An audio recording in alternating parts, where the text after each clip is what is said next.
பிஜேபிக்காரங்களை ஜெயிக்க வைக்கணும்னா வெளியூர்லேருந்து ஆட்களை கொண்டு வந்து அவங்களுக்கு ஓட்டர் லிஸ்ட் எல்லாம் வாங்கி கொடுத்து நாங்கள் ஜெயிக்க வைப்போம், மறுபடியும் அந்த குற்றத்தை செய்வோம், அதில் என்ன தப்பு இருக்குது அப்படின்னு சொல்லி கேட்டிருக்கிறாரு ஒருத்தர். எப்படி பார்க்குறீங்க? கேரளாவினுடைய பாஜகவின் மூத்த தலைவர் ஒருவர் இப்படி பேசுறதுங்கிறது நமக்கு சர்ப்ரைஸாலாம் இல்லை. இவ்வளவு நாள் ராகுல் காந்தி சொன்னதெல்லாம் உண்மைதான், நாங்கள் ஆட்களை உள்ளே கொண்டு வந்து சேர்த்து விட்டு தான் ஜெயிச்சிருக்கோம்னு ஒப்புதல் வாக்குமூலமே கொடுத்துருக்கிறார் கேரளாவினுடைய பாஜக மாநில துணைத் தலைவர் கோபாலகிருஷ்ணன். அவர் இதை எதுக்கு பதில் சொன்னாருங்கிறது தான் ரொம்ப முக்கியமானது. குற்றச்சாட்டு வைக்கிறாங்க, இந்திய தேர்தல் வரலாற்றில் முதல் முறையாக பாஜக கேரளாவில் ஒரு எம்பி சீட்டு ஜெயிச்சிருக்கு. சுரேஷ் கோபி நடிகர் மற்றும் அரசியல்வாதி, இன்னைக்கு மத்திய இணையமைச்சராக இருக்கார், அவர் திருச்சூரில் ஜெயிச்சிருக்கிறார். கேள்வி என்ன கேட்குறாங்க, இப்போ காங்கிரஸ் எழுப்பக்கூடிய குற்றச்சாட்டு திருச்சூரில் கடந்த 5 ஆண்டுகளில் மட்டும் 2019 தேர்தலுக்கும் 24 தேர்தலுக்கும் நடுவில் 18 வயசு நிரம்பினவங்க ஓட்டர் ஆறுதுங்கிறது வேற. அது இல்லாமல் ஏறத்தாழ 1.5 லட்சம் 1,45,000 சொச்சம் இவங்களை வாக்காளர்களாக உள்ளே சேர்த்துருக்குறாங்க. சேர்த்துட்டு இதை வச்சு சுரேஷ் கோபிக்கு அவங்கள ஓட்டு போட வச்சு ஜெயிச்சிருக்காங்கன்னு கேரளா காங்கிரஸ் கடுமையான குற்றச்சாட்டை வைக்குது. ஏன்னா ஓட்டு மார்ஜின் இதில் பாதி தான். அந்த சேர்க்கப்பட்ட 1.5 லட்சம் பேர்னா இவர் ஜெயிச்சது 74,000 சொச்சம். அப்போ இந்த 75,000 இங்கே 1.5 லட்சம் போது அதில் பாதிக்கு பாதி இந்த வாக்குகள் தான் இன்ஃப்ளூயன்ஸ் பண்ணி சுரேஷ் கோபி ஜெயிச்சாரா அப்படிங்கிறத காங்கிரஸ் கேள்வியாக எழுப்புகிறது கேரளா காங்கிரஸ். இதுக்கு பதில் சொல்ல வந்த மாநில துணைத் தலைவர், எங்களுக்கு வேணும்னா கேரளாவுக்கு காஷ்மீர்லேருந்து ஆளை கூப்பிட்டுட்டு வருவோம், எங்கெங்கெல்லாம் நாங்கள் ஜெயிக்க வாய்ப்பு இருக்கோம். அதாவது அவர் என்ன சொல்கிறார், எல்லா தொகுதியிலும் நாங்கள் செய்ய மாட்டோம், பிஜேபிக்கு ஓரளவுக்கு ஆட்கள் திரள்ற தொகுதியாக பார்த்து காஷ்மீர்லேருந்து ஆளை பிடிச்சி கூப்பிட்டு வருவோம், 1 வருஷம் அவங்கள அங்கே தங்க வைப்போம், தங்க வச்சு அவங்களுக்கு இங்கேயே எல்லாம் வாங்கி கொடுத்து ஓட்டர் ஐடி வாங்கி கொடுத்து ஓட்டு போடுறத உறுதி பண்ணி நாங்கள் இங்கே இடத்த பிடிப்போம், ஜெயிப்போம், எம்எல்ஏவாக மாறுவோங்கிறத அவங்க சபதம் எடுத்த குறையா இதுதான் எங்கள் திட்டம்னு உடச்சி, இதுக்கு மேலே எதுக்குங்க முழுக்க நினைஞ்ச பிறகு முக்காடு எதுக்குங்கிற மாதிரி நாங்கள் அப்படி தான் எங்களுடைய பேட்டர்னே அதுதான் அப்படின்னு உடச்சி பேசியிருக்கிறாரு கோபாலகிருஷ்ணன். நமக்கு இது அதிர்ச்சியாலாம் இல்லை. இவ்வளவு நாள் எல்லாரும் வெளியில் இருக்கிறவங்க சொல்லிக்கிட்டு இருந்தது இப்போ அவர் ஒத்துக்கிட்டாரு அப்படின்னு தான் பார்க்கணும். ஏன்னா பல கேள்வி காங்கிரஸ் கேட்கக்கூடியது, திருச்சூரை விடவும் அதிக வேலை வாய்ப்பு இருக்கக்கூடிய நகரங்கள் கேரளாவில் இருக்கு. அதில் கூட இந்த அளவுக்கு ஆட்கள் மைக்ரேட் ஆகி வந்தவங்க என்னுடைய எண்ணிக்கைங்கிறது இதுக்கு கம்மியாக தான் இருக்குது. அப்போ அவங்களா வரலை, அவங்கள கூட்டிகிட்டு வந்து சேர்த்துருக்காங்கங்கிற குற்றச்சாட்டு ஆட்களை கொண்டு வந்து சேர்த்துருக்காங்க. அப்போ அந்த இடத்துல இருக்கக்கூடிய அமைப்பை மாற்றுவது, தங்களுக்கு சாதகமான இல்லாத தொகுதிகளுக்குள்ள வாக்காளர்களை உள்ளே கொண்டு வந்து நிரப்பி ஜெயிக்கிறது அப்படிங்கிறது. இதில் நம்ம சுரேஷ் கோபி இந்த குற்றச்சாட்டு ஆட்களை சேர்த்து ஜெயிச்சது அப்படின்னா, ராகுல் காந்தி வெளிப்படுத்திய மகாதேவபுரம் ஏறத்தாழ 1 லட்சம் போலி வாக்குகள், 1,250,000 வாக்குகள்ங்கிறதும் சேர்த்தது. நீக்கப்பட்ட வாக்குகள் அப்படி தோற்கடிக்கப்பட்டது அப்படின்னு இருக்கான்னா அதுக்கும் உதாரணம் இருக்குது. சமீபத்தில் தோல்வியடைந்த அரவிந்த் கெஜ்ரிவால், அவங்க கட்சி தோல்வியடைஞ்சு தான் ஆட்சி இழந்தார், அவரே தோற்று போனார். இந்தியாவில் மிக அதிகமாக புலம்பெயர்வுகள் அதிகமாக வேலை தேடி வரக்கூடிய இடமாக இருக்கக்கூடிய டெல்லியில் அவர் நிற்கிறாரு. டெல்லிங்கிற போது நாடு முழுக்க இருந்து வேலை தேடி அப்போ அப்படியான ஒரு பகுதி அது. அதில் கடந்த 5 ஆண்டுகள் அவர் முதலமைச்சராக இருக்கும்போதே அவர் தொகுதியிலே ஏறத்தாழ 37,000 வாக்குகளை டெலீட் பண்ணியிருக்கிறாங்க. 37,500 பேரை வாக்காளர்களை டெலீட் பண்ணியிருக்கிறாங்க. டெலீட் பண்ணிவிட்டு இவர் தோற்ற வாக்கு வித்தியாசங்கிறது ஏறத்தாழ 4,000 வாக்கு வித்தியாசத்தில் தான் தோற்றுருக்குறாங்க. அப்போ இது பலவிதமான கேள்விகளை எழுப்புது. அவங்களுக்கு தேவைன்னா சேர்ப்பாங்க, சேர்த்து ஜெயிப்பாங்க, எதிர்கட்சிக்கான வாக்கை நீக்குவாங்க, அவங்க வாக்குகளை சேர்த்துட்டு எதிர்கட்சி வாக்கை நீக்கின்னு இப்படி மிக்ஸ் பண்ணி எதை வேணாலும் செய்கிற வேலையை இவங்க செஞ்சுருக்கிறாங்க. இதற்கு தேர்தல் ஆணையம் உடந்தையாக போயிருக்குங்கிறது தான் இப்போ தெல்ல தெளிவாக அவங்களே ஒப்புக்கிட்டாங்க, ஒப்புதல் வாக்குமூலம் கொடுத்துட்டாங்கிற நிலைக்கு வந்திருக்கு.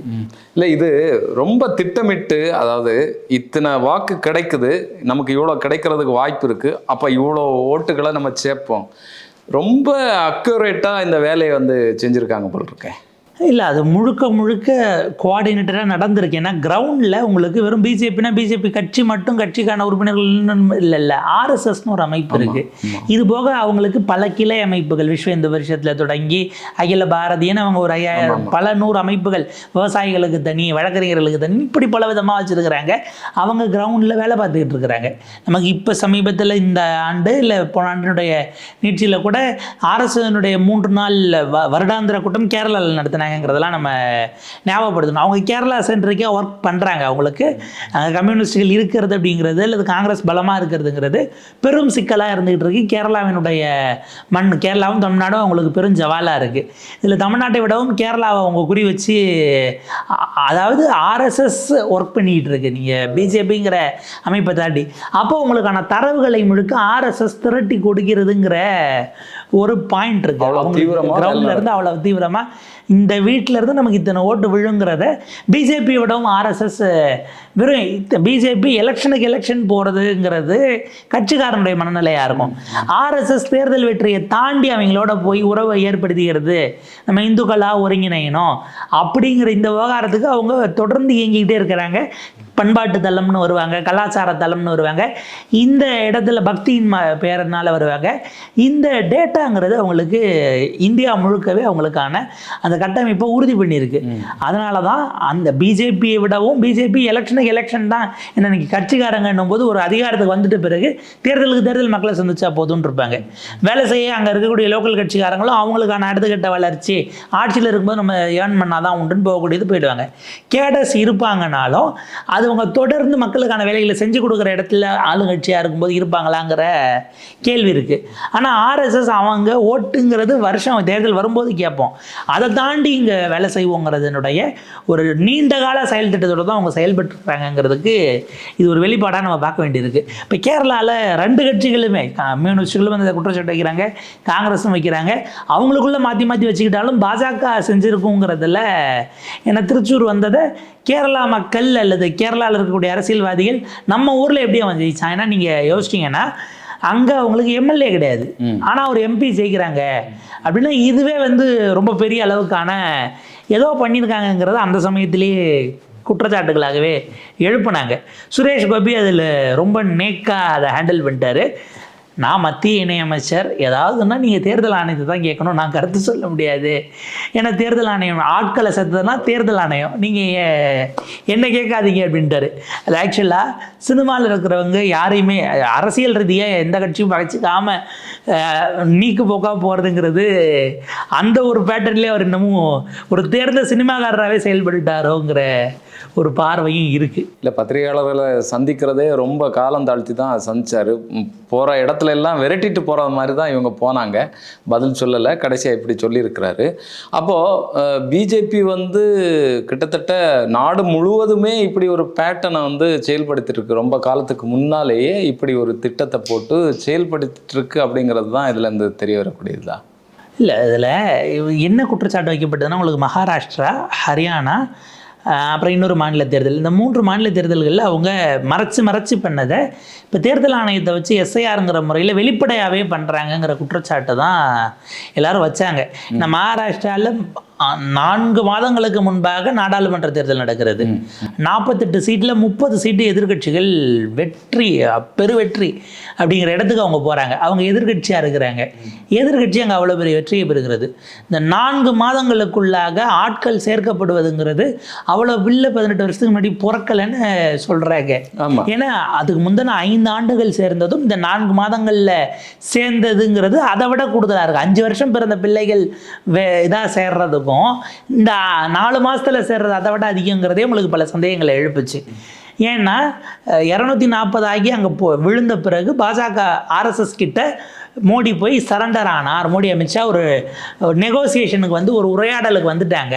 நீங்கள் இல்லைன்னா நாங்கள் எலெக்ஷனுக்கு முன்னாடி நட்டா சொன்னார்ல, நாங்கள் ஆர்எஸ்எஸ் தாண்டி வளர்ந்துட்டோம், அவங்க எங்களுக்கு தாய் ஸ்தாபனம் தான், ஆனால் அதை தாண்டி நீங்கள் நாங்கள் ரொம்ப தூரம் வளர்ந்துட்டோன்னு ஒரு வார்த்தை சொன்னது ஆர்எஸ்எஸ்ஸை காயப்பட்டுச்சு. அவங்க கான்ஷியஸாக வேலை பார்க்காம விட்டு தோக்கடிச்சாங்க. எதிர்த்து ஓட்டு கேட்கல, வேலை பார்க்காம விட்டுட்டு தான் உத்தரப்பிரதேசத்தில் விழுந்த அடியில் தொடங்கி மகாராஷ்டிராவில், ஏன்னா நாக்பூர் இருக்கக்கூடிய மகாராஷ்டிராவில் பிஜேபிக்கான தோல்வியை அவங்க பாடமாக வாங்கிக்கிட்டோன்னு அவங்க வேலை செய்யாமல் விட்டதனுடைய நீட்சி தான். இவங்க சரண்டரான பிறகு இறங்கினாங்க. மகாராஷ்டிரா, ஹரியானா இந்த இடங்களில் அவங்க செஞ்ச வேலைகள் அப்படிங்கிறது இவங்களை வெற்றியை நோக்கி நகர்த்துச்சு அப்படிங்கிறதெல்லாம் பார்க்க வேணும். அப்போ அவங்க தேர்ந்தெடுத்த இடமாக களமாக அந்த ஓட்டர் ரோல் மேனிப்புலேஷன்ல இருந்து இதுக்கு பின்னாடி ஆப்வியஸாக அவங்களுடைய இன்டலெக்சுவல் ஐடியாக்கள் கொண்ட ஒரு குழு இல்லாமல் செஞ்சுருக்க முடியாது. இப்போ இதுதான் இப்படி தான் பேட்டர்னாங்கிறத வாங்கிக்கிட்டு தேர்தல் ஆணையத்தை வச்சு நான் செஞ்சுட்டு போயிடுறேன், எனக்கு தான் அதிகாரிகள் இருக்காங்கல்ல அப்படிங்கிற இடத்துக்கு RSS நம்ப வேண்டாம். இனிமேல் RSS கிட்ட நம்ம போய் நின்றுட்டு இருக்க வேண்டாம், நீங்கள் பார்த்து செஞ்சு கொடுங்க அப்படின்ட்டு இதுதான் விஷயமானு கற்றுக்கிட்டு தொழிலை கற்றுக் கொடுத்த குரு நீங்களாக இருந்தாலும் கற்றுக்கிட்டோம் இல்லை, உங்களை மிஞ்சுற சிஷியனா நாங்கள் எங்கள் அதிகாரிகள் 3 தேர்தல் ஆணையரில் 2 பேர் நம்ம இது நியமித்த ஆட்கள் தான், 3வது ஆளும் நமக்கு மீறி போக மாட்டார், போட்டுட்டு எடுத்து மொத்தமாக அவங்களே பண்ண சொல்லிடு என்கிற இடத்திற்கு இது நகர்ந்திருப்பதாகவும் நம்ம அடிக்கோடிட்டு பார்க்கணும். அப்போ இது வந்து திட்டமிடப்பட்ட நோக்கங்கிறத தாண்டி நீண்ட கால செயல் திட்டமாகவும் இது இருக்கிறது. பிஜேபியை பொறுத்த வரைக்கும் அவங்க எந்த காலத்திலும் இந்த மாதிரி புலம்பெயர் தொழிலாளர்கள் ஓட்டு போட்ட திரும்ப ஊருக்கு வர்றது அவங்களுக்கு ஒப்பு கிடையாதுன்னு அவங்க பல நிலைகளில் பதிவு பண்ணியிருக்கிறாங்க. 2019 தேர்தலுக்கு முன்பாக ஒரு வருஷத்துக்கு முன்னாடி 2018 தேர்தல் ஆணையம் எல்லா கட்சிகளையும் கூப்பிட்டு தனித்தனியாக கூட்டம் போடுறாங்க, ஒரு ப்ரப்போசல் வைக்கிறாங்க. இந்த தேர்தலுக்கு பல பேர் ஊர் விட்டு ஊர், மாநிலம் விட்டு மாநிலம் போகிறாங்க, அவங்கெல்லாம் ஓட்டு போடுறதுக்கு முடியல, சிக்கல் இருக்குது, பல பேரால் வர முடியல, லாஸ் ஆஃப் பே ஆகும், சம்பளம் போயிடும், அவங்களே அன்றாடம் தினக்கூலிகள் நிலையில் இருப்பாங்க, ஏதாவது விசேஷத்துக்கு மட்டும் போய்க்கலான்னு லீவை சேர்த்து வைக்கக்கூடியவங்களாம் இருக்காங்க. அதனால் என்ன பண்ணுவோம்னா இந்தியா முழுக்க இருக்கிறவர்களுடைய கணக்கை நம்ம எடுத்துகிட்டு இப்போ இந்த பீகாரில் தேர்தல் நடக்குது, பீகார்காரங்க எந்தெந்த ஊரில் இருக்காங்களோ அவங்களுக்கு தபால் ஓட்டு மாதிரி அங்கே ஒரு நிலையத்தை ஏற்பாடு பண்ணிட்டு அங்கே போய் காலையில் ஓட்டை மட்டும் போட்டுட்டு அவங்க வேலைக்கு போயிடட்டுங்கிற மாதிரி ஏதாவது ஏற்பாடுகள் பண்ண முடியுமா தேர்தல் நாள் அன்னைக்கு, அங்கே அப்படி பண்ணலாமா அப்படின்னு ஒரு ப்ரப்போசல் வைக்கிறாங்க. வர முடியாதவர்கள், வர இயலாதவர்கள் இதுக்குன்னு வரணும், எல்லாராலையும் சூழலும் போது அந்த 100% வாக்கு அளிக்கணுங்கிறதுக்கான வாய்ப்பை நம்ம உறுதி பண்ணணும் இல்லைங்கிற மாதிரி ஒரு ப்ரப்போசலாக அன்றைக்கி இருந்த தேர்தல் ஆணையம் வச்சது. பாஜக அதை இன்றைக்கு மிக கடுமையாக எதிர்த்தது. அன்னைக்கு தலைவராக இருந்த JP நட்டா அவர்கள் அப்போ அவர் போகிறாரு, அதே போல் இன்றைக்கு மத்திய அமைச்சராக இருக்கும் பூபேந்தர் யாதவ் 2 பேரும் போயிட்டு இதை மிக கடுமையாக எதிர்க்கிறாங்க. அவங்களுக்கு எதுக்கு நீங்கள் அங்கே ஏற்பாடு பண்ணி அதை தபால் ஓட்டாக்கி திரும்ப இங்கே எண்ணும் போது அந்த தொகுதியோடு நீங்கள் சேர்த்துக்கிட்டுங்கிறதுக்கு பதிலாக அந்தந்த ஊர்லேயே ஓட்டை கொடுத்துருங்க அப்படின்னு 2018க்குள்ளேயே பிஜேபி இந்த ப்ரப்போசலில் வச்சுது. ஆனால் வெளிநாட்டில் இருக்கக்கூடியவர்கள் NRIயா இருக்கிறாங்க இல்லையா, அவங்க அங்கே இருக்கிறவங்க கிட்ட வாங்கலாமா, ஆன்லைனில் கூட ஓட்டு வாங்கலான்னு பிஜேபி அதை ஆதரிக்குது. இதை எதிர்த்த ஒரே கட்சியும் பிஜேபி தான்.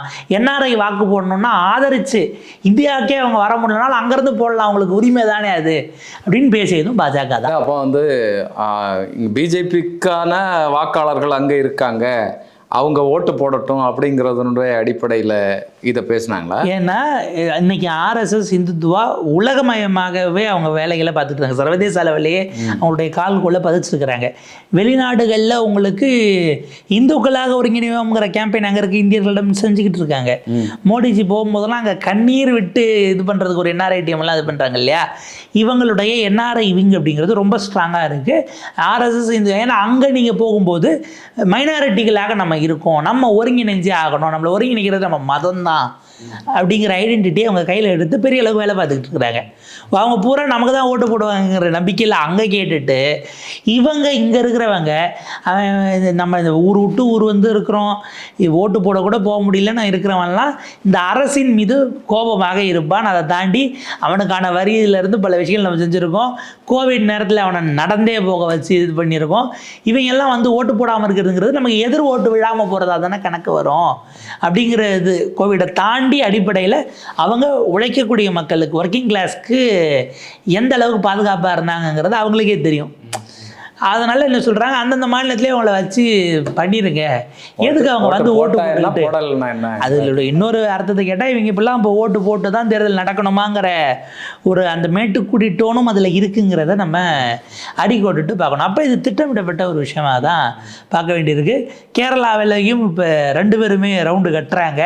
ஏன்னா இதை இப்படியே இது பண்ணலைன்னா அவங்க திரும்ப வரக்கூடிய நாடாளுமன்ற தேர்தலை நோக்கி, நாடாளுமன்றம் இல்லை சட்டமன்ற தேர்தலை நோக்கி 26ல் நம்மளோட சேர்ந்து தானே சட்டமன்ற தேர்தல், அங்கே அதுக்கான வேலைகளை இன்னும் கூர்மைப்படுத்த தொடங்கினாங்கன்னா அது பெரும் சிக்கலாக போகுங்கிறதையும் நம்ம பார்க்கணும். இதில் இப்போ கோபாலகிருஷ்ணன் இப்படி வெளிப்படையாக பேசி இருக்கிறதுலையே புலம்பெயர்ந்த தொழிலாளிகளை வந்து இந்த அவங்க இருக்கக்கூடிய மாநிலத்திலே ஓட்டர் பட்டியலில் சேர்க்கலாம் அப்படிங்கிற ஒரு உறுதியான தொனி அதில் இருக்கேன். நாங்கள் ஏற்கனவே செஞ்சதை தான் திரும்ப செய்ய போகிறோங்கிறது தான் என்னுடைய இது நீட்சியாக இருக்கும். இப்போ திருச்சூரை எடுத்து பார்த்தா தான் நமக்கு தெரியும். அநேகமாக கேரளா காங்கிரஸ் ஒர்க் பண்ணுறாங்க அப்படின்னு அவங்க சொல்லியிருக்கிறாங்க. சேர்க்க முடியுங்கிறதுக்கு சட்டத்தில் இடம் இருக்குது. நீங்கள் ஒரு இடத்துல ஆர்டினர், இப்போ உதாரணத்துக்கு நம்ம தமிழ்நாட்டுக்குள்ளே ஊரில் இருந்துட்டு நீங்கள் சென்னைக்கு வந்துட்டு இங்கேயே இடத்த மாற்றிக்கிட்டு வாக்காளர் இதை மாற்ற முடியும்ல. அதுக்கு பேர் ஆர்டினரிலி ரெசிடென்ட் அப்படிங்கிற வார்த்தையை பயன்படுத்துகிறாங்க. அதே மாதிரி நான் என் மாநிலத்துக்கு இங்கே புலம்பெயர்ந்து வந்துட்டேன், ரேஷன் கார்டை வாங்கினா நீங்கள் அதை வச்சு ஓட்டர் ஐடி வாங்கிடலாம். இல்லை, இதில் இருக்கக்கூடிய ஒரு சிக்கல், இப்போ மொழி வாரியாக மாநிலங்கள் பிரிக்கப்பட்டது. அப்போது அந்த மொழி வாரியாக அங்கே இருக்கக்கூடிய மக்களுக்கான உரிமை, அவங்களுக்கான அரசியல் அபிலாசைகள் இதெல்லாம் அடங்கி இருக்கே இதில். அப்போ இதை சிதைக்கக்கூடிய விதமாகத்தானே இது இருக்கும். இதில் இந்த சம்மந்தப்பட்ட தொழிலாளர்கள் அவங்க இங்கே போய் அங்கே நம்ம சேர்ந்து பிஜேபியை ஜெயிக்க வைக்கணும்னு வரல. அவங்க நோக்கம் அது கிடையாது. அவர்கள் அங்கேருந்து துண்டிக்கிறதே அவர்களுக்கு தெரியாத சூழல் உருவாயிருக்குங்கிற ஒரு பாயிண்ட் இருக்குது. இங்கே ரேஷன் கார்டு நம்ம கொடுக்கறதுங்கிறது அவர்களுக்கான குறைந்தபட்ச இன்னைக்கு அரசுகள் உணவு தானியம் கொடுக்குறோம், அது அடிப்படை உணவு இல்லாமல் எப்படி அப்படிங்கிறது, அதில் இல்லாமல் பசியில் அவங்க இருந்துடக்கூடாதுங்கிறது நோக்கத்தில் செய்யக்கூடிய குறைந்தபட்ச அடிப்படை உரிமைகளை நிறைவு செய்யக்கூடிய ஒரு இடமா இருக்குன்னு வச்சுக்கோங்களேன்.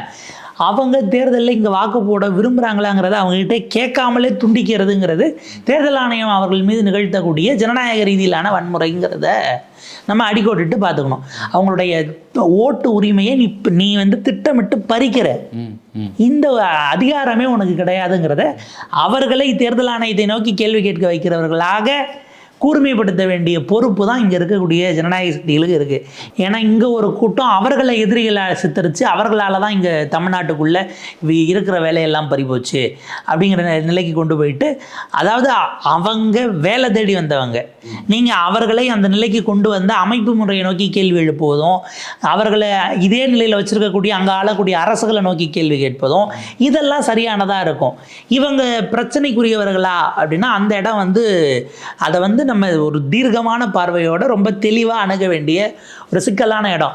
ஏன்னா இங்கே இவங்களை எதிரிகளாக சித்தரிச்சுட்டு நீங்கள் அவங்கள அங்கே ஒழுங்காக இல்லை அவர்களுக்கான அடிப்படை தேவைகளை நிறைவு செய்ய முடியாத அரசுகளை, வேலைவாய்ப்பு கொடுக்க முடியாத அரசுகளை தப்பிக்க வைப்பதாகவும், அவர்களை அங்கேருந்து துண்டிச்சு அனுப்பக்கூடிய தேர்தல் ஆணையத்தை தப்பிக்க வைப்பதாகவும் அது மாறிவிடக்கூடாதுங்கிற ஒரு சிக்கலான இடம் இருக்குது. அதாவது இப்போ நம்ம உறுதி பண்ண வேண்டியது, அவர்கள் இங்கு இருந்தாலும் அவர்களுடைய மண்ணில் அவர்களுடைய வாக்குரிமையை செலுத்துவதை உறுதி செய்வதற்கான வேலையை தான் நம்ம அழுத்தம் கொடுக்கணுமே தவிர, அதை தாண்டி அவர்களை எதிரிகளாக சித்தரிப்பதுங்கிறது இந்த ஒருங்கிணைந்த போராட்டம் அப்படிங்கிறதையே நீர்த்து போக செஞ்சிடும். ரொம்ப கவனமாக இங்கே இருக்கக்கூடிய கட்சிகள், ஜனநாயக அமைப்புகள் அதை கையாளணும்.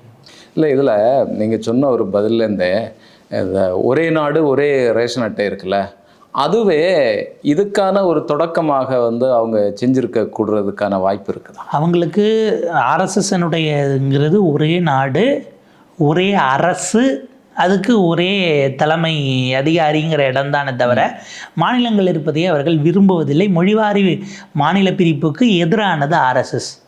அதில் நமக்கு மாற்றுக்கிறது கிடையாது. அவங்கள பொறுத்த வரைக்கும் ஒரு எதுக்கியாக ஸ்டேட்டுக்கெல்லாம் கவர்மெண்ட்டு கலைச்சி விட்டு ஒரு அதிகாரியை போட்டு ஆட்சி பண்ணிட்டு போயிடலாம். அவங்க நேராக மேலே அங்கே உச்சபட்ச அதிபருக்கு ரிப்போர்ட் பண்ணிட்டு போயிடலாங்கிறது தான் அவர்களுடைய ஆரம்ப கட்டத்தில். அவங்க மொழிவாரி மாநில பிரிப்புக்கே எதிராக அவங்க அவ்வளோ விஷயங்கள் பேசியிருக்கிறாங்க. நீங்கள் இது கோல்வார்கரில் தொடங்கிய மற்ற தலகரத்தர்கள் ஆர்எஸ்எஸ்ஸில் உருவாக்கி அத்தனை பேரும் அப்படி தான் பேசியிருக்கிறாங்க. அப்போ இது அதை நேரடியாக இப்போ அமல்படுத்துவதற்கு இந்திய அரசமைப்பு சட்டம் தலையாக இருக்கிறது. அதை வெவ்வேறு வழிகளில் கொண்டு வரலாமா அப்படிங்கிற இடத்துக்கு தான் அவங்க இதை நகர்த்துறாங்க. அப்போ அதனுடைய ஒரு நீட்சி, அந்த ஒரு நீண்டகால செயல் திட்டத்தினுடைய ஒரு நீட்சியை நம்ம பார்க்கும்போது மாநிலங்களை பல்லற்ற அமைப்புகளாக மாற்றுவது, அதிகாரமற்ற அமைப்புகளாக மாற்றுவதுங்கிற இடத்துக்கு நம்ம புதுச்சேரி மாதிரி, டெல்லி மாதிரி சட்டமன்றம் இருந்தாலும் அதிகாரம் அவங்களுக்கு இல்லைப்பாங்கிற இடத்துக்கு யூனியன் பிரதேசங்களை போல இப்போ நினச்ச மாதிரி ஜம்மு அண்ட் காஷ்மீரை 3ஆக பிரித்து 2 யூனியன் பிரதேசம்னு அது இவரை போட்டு துணைநிலை ஆளுநரை போட்டு ஆட்சி பண்ணுங்கன்னு விட்டாங்கல்ல. இந்த மாதிரி அவங்களுக்கு இந்தியா முழுக்க பண்ணணுங்கிறது அவங்களுடைய எண்ணமாக இருந்தாலும் அதுக்கு ஒரு ரோட் மேப்புக்கு இது பின்னாடி பயன்படுங்கிற எண்ணத்தில் இதை செய்கிறாங்க அப்படின்னு நம்ம பார்க்கணும்.